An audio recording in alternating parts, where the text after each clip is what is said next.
I despair of our politics. I honestly don't know who is worse at the moment. The party-loving Boris Johnson, king of the Zoom quiz, or his right-hand man, the Deputy Prime Minister of this country, Sir Keir Starmer. That's right, our Deputy Prime Minister. And in case you're wondering, the leader of the opposition now is this man. That's right, Steve Baker, who is leading a Tory rebellion of around 60 MPs against Plan B restrictions, which are damaging in my view and scientifically unproven. But it's Boris and Keir in the driving seat, the most terrifying double act since Hale and Pace. With Tories rebelling, it's Bojo's trusty deputy, Sir Keir, whose votes will see the legislation pass on Tuesday. Sir Keir could prevent this damage and stop Plan B measures with his votes. No such luck. But they are as bad as each other. How dare Johnson call himself a libertarian as he rolls out divisive COVID vaccine passports and entertains the idea of mandated jabs in the United Kingdom? And how dare he call the Tories the party of business with such needless damage inflicted on our economy over the last 2 years? These Plan B restrictions alone will cost the economy 18 billion quid and will see more closed businesses and further pain for our hospitality sector and other industries. Keir Starmer is no better, arguably worse. Starmer would have kept us locked up faster, longer and harder. Remember, he called Freedom Day on the 19th of July reckless. And look at Labour-run Wales, which has had stricter, longer-lasting measures. And the Guido Fawkes website are reporting that First Minister Mark Drakeford even wants a Christmas lockdown. Scrooge, eat your heart out.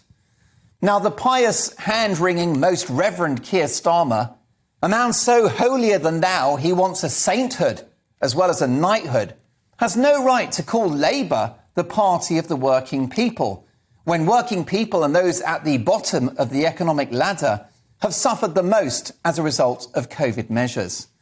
And Sir Keir wants to have pay rises for the public sector and huge spending across all departments in Whitehall, whilst waving through measures which have wrecked the economy, an economy that pays for all of his spending promises.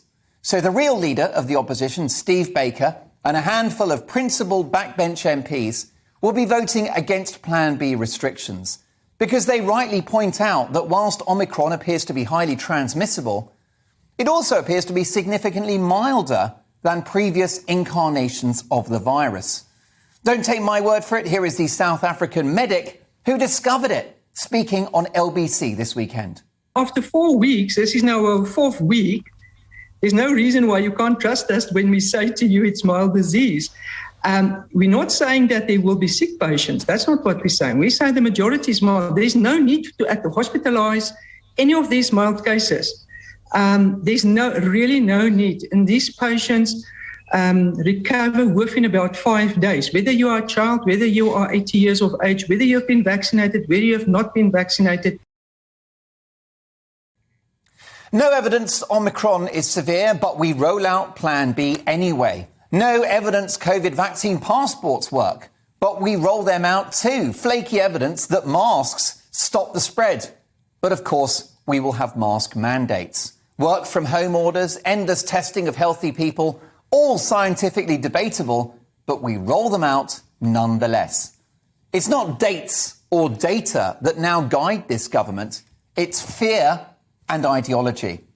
Remember, none of these measures are without harm, and they all come at a price. This whole nightmare has been brought to you by Dumb and Dumber, or should I say Johnson and Starmer. And needlessly rolling out Plan B just in case is dumber still. Sorry, but just in case doesn't cut it when it brings with it a human, societal and economic impact. We all know events, don't we, that have now been cancelled in the run-up to Christmas and therefore livelihoods affected. Important occasions like weddings, office parties and school nativities once again postponed. Except you can't postpone life forever. One day, we'll all be gone. COVID or no COVID. When the colossal health, economic and human toll of these measures becomes clear, and when data shows, if it hasn't already, that you can't control a virus like COVID, and that the measures we've seen achieved little compared to countries who did nothing, then this will be on the Chuckle brothers, Starmer and Johnson. To me, to you, a right pair of clowns. They own this nightmare. And there are ramblings on the Tory backbenches about letters going into the 1922 committee.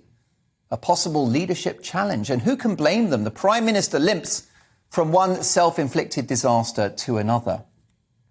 Confusion and obfuscation over who paid for his wallpaper. He may have lied. Confusion and obfuscation over illegal parties last year. He may have lied.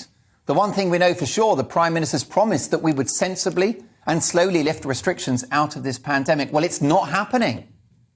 The Conservative Party isn't conservative anymore, and the Prime Minister is shaping up to be the most left-wing leader this country's seen for years. Maybe more left-wing than Michael Foot. He's even got a similar hairdo. Now, I don't think I'm exaggerating. We are being led by a socialist Tory Prime Minister. I'm calling him Red Boris. No wonder Starmer is his deputy. £500 billion borrowed, an economy wrecked, rising inflation, the highest taxes since the 50s. Sounds like socialism to me. Now, I've always credited the Prime Minister with delivering Freedom Day on the 19th of July. But if he carries on like this, he will soon be enjoying freedom from high office, replaced by someone who leads by the principles of personal responsibility, economy first, low taxes, fiscal prudence, proper policing of our borders and law and order on our streets. Boris Johnson is like Lewis Hamilton at the moment. Of course, Lewis was defeated in the F1 Drivers' Championship earlier today. Well, Boris, like Lewis, has gone from hero to zero, except that our Prime Minister has had more car crashes. I want Boris to succeed. He is our elected Prime Minister. He got Brexit done. The vaccine rollout's been fantastic. Furlough was a necessary evil. If you're going to lock people down, then you've got to pay them. It saved jobs and businesses. And he gave us Freedom Day. And it's in all of our interests that this government prevails as we navigate our way out of the pandemic. But right now, Boris is absent without leave and has lost the plot. We know he likes going to bed with people, but he shouldn't be going to bed with Sir Keir Starmer. If this new father celebrating the birth of a baby daughter isn't careful, he'll have a lot more time on his hands to change those dirty nappies.